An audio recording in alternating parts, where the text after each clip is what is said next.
Hello and welcome.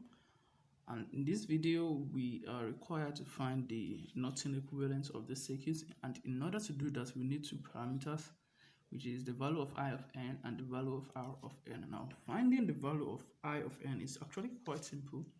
All we just have to do is to connect a short circuit across the terminals of the circuit, as it is known as the short circuit current. So what we just do is we connect a short circuit here.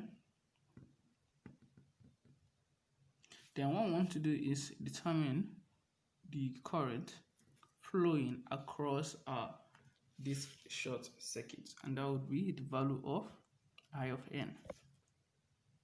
Now this is quite easy to do. What we want to do is we want to use mesh analysis to find the current flowing in the circuit, and we have 4 meshes in this circuit. So we call this mesh mesh 1 with the current I1, mesh 2 with the current I2, mesh 3 with the current I3, and mesh 4 with a current I4. You can see quite easily that current I4 is equals to IN. So we should state that explicitly, that I4 is equals to IN.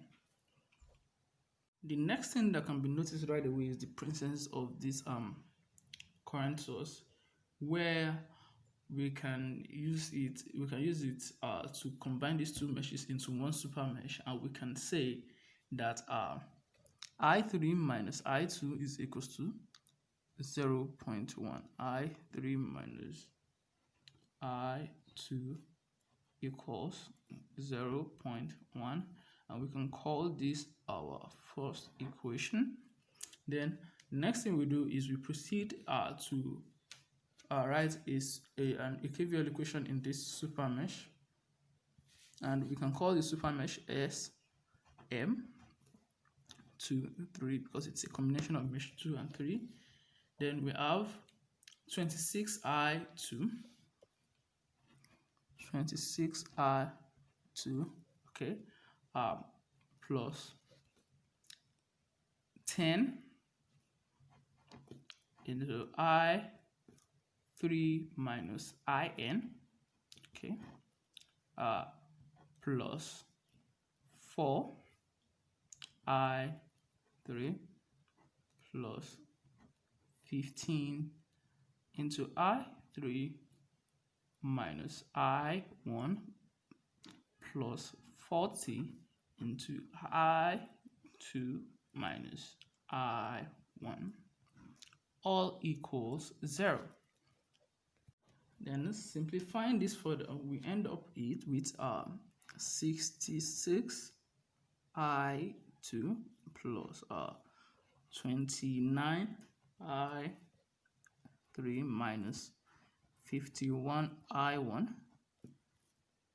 minus 10 IN, all equals 0. We can call this a second equation. We can then move to this mesh 1 M1 and write a KVL equation there. And mesh 1, we have it that 40 into I1 minus I2 plus 15 into I1 minus I3, okay, minus 17.4 equals 0.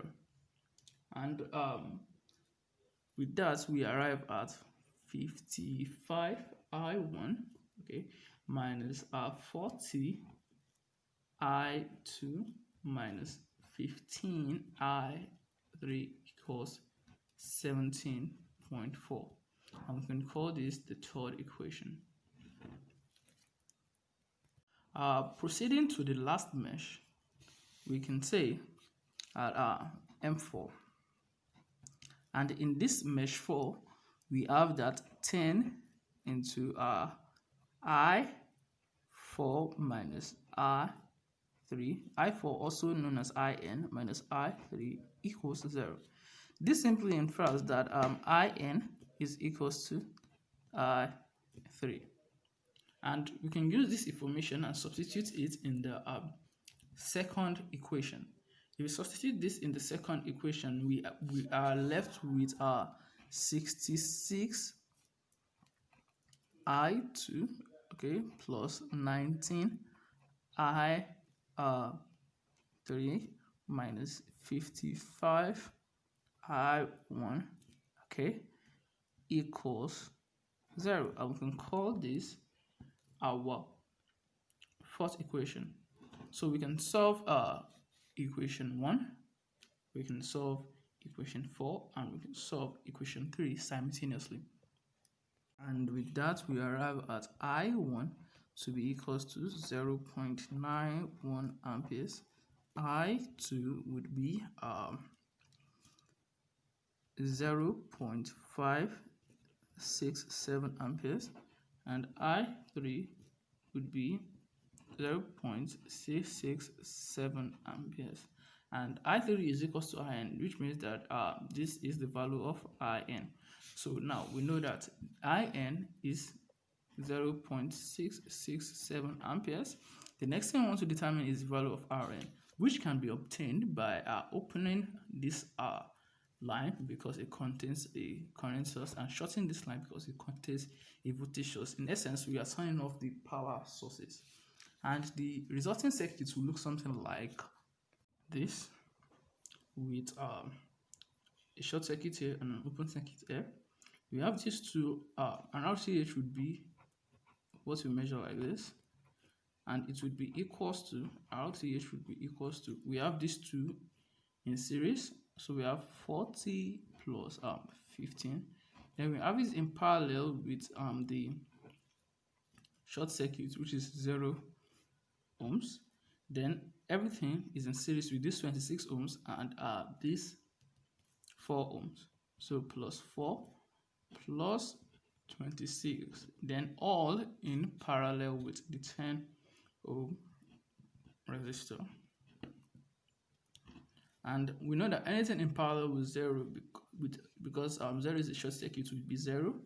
So we expect to have 30 in parallel with 10 ohms, and that will be equals to 30 multiplied by 10 divided by 40, which is 30 plus 10, and that would be equals to 7.5 ohms.